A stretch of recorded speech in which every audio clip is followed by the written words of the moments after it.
In this video, we are building this tab functionality from scratch. We are not focusing on design, we are focusing on the logic behind it. You'll understand how tab buttons dynamically change the content below. By the end, you'll clearly understand how the entire logic works. So in our three-way series we are currently working on first way. Here we have three empty files named index.html, main.js and style.css. In this file, we are not doing anything complicated. We start with a basic HTML boilerplate structure. Inside the head section, we set the title to tab first way and link our external CSS file using the link tag. Then inside the body, we create a wrapper div with the class tabs. This will hold all our tab buttons. Inside this container, we create 3 buttons. Each button has a class of tab. We make the first button active by default by adding the class active. This helps us style the default selected tab using CSS. Each button also has a custom data attribute called data tab. This connects the button to its corresponding content section. This data attribute is important because JavaScript will use it to determine which content to show.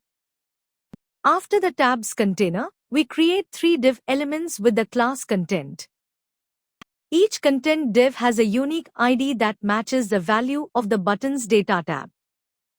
We also make the first content div active by default so it is visible when the page loads.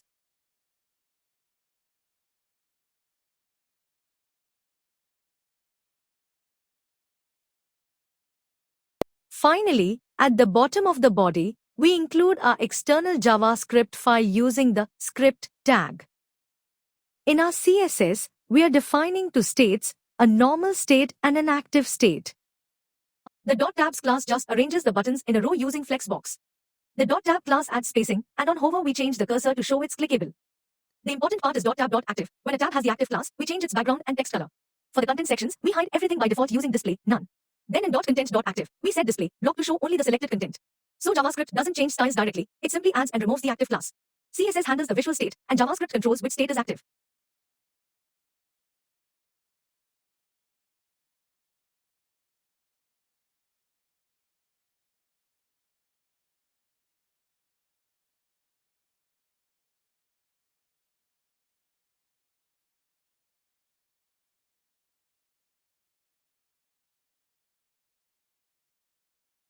First, we select all the tab buttons using querySelectoral.tab. QuerySelectoral selects multiple elements. It returns something called a node list. In simple terms, it gives us a list of all tab buttons. Next, we select all the content sections using .content. So now we have a list of all buttons, a list of all content divs. Since we have multiple tabs, we need to loop through them. For each runs once for every tab. Each time it runs, tab represents 1 button. For each tab, we add a click event listener. This means when we click a button, the function inside will run. Before activating anything, we remove the active class from all tabs. Why? Because we only want 1 tab active at a time. We do the same thing for all content sections. This prevents multiple content sections from showing. Now we add the active class to the tab that was clicked. Now we read the custom data attribute from the clicked button. Each button has data tab is equal to 1 or 2 or 3. We get that value. We store it in a variable called tab ID. Now we use that value to find the content with the matching ID.